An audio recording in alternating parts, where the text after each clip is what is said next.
Seryosong seryoso sa paggawa ng bike niya. Sana all naka-maxis! Tinatanong ka kung anong gusto mong gulong eh. May mas mahal pa yata dyan eh. Okay na yan. Maxis pa rin. Tapos may free pang pork. Free pork ba eh? May free pang pork. May free pang pork. Bukod sa pork, meron pang pork.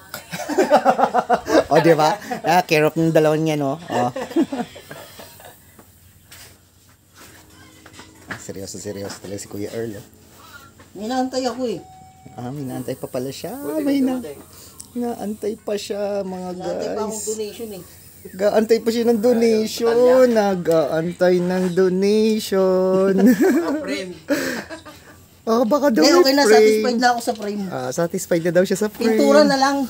Pintura na lang daw, mga guys. Pintura na lang. Pintura na lang daw.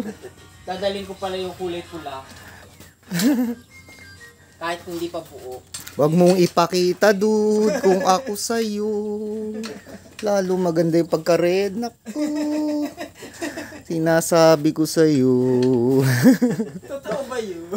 Totoo yun. Nakala mo, ha? Nangingiti. Baka kahit hindi pa buo, i-ride na May yun. batang nangingiti dyan. Pag sinabing kulay pula.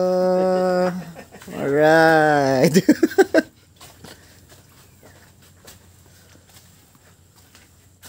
Busy si Kuya Earl talaga, oh. Talaga naman, oh. Minsan lang sa buhay natin magkaroon tayo ng libro. Kaya minsan kailangan natin samantalahin. May nginig pa yan. Kilala mo naman ako, bro. Kapala mukha ko, alam mo yan. Nanginginig pa yan. Uy, magpapalit na siya ng gulong.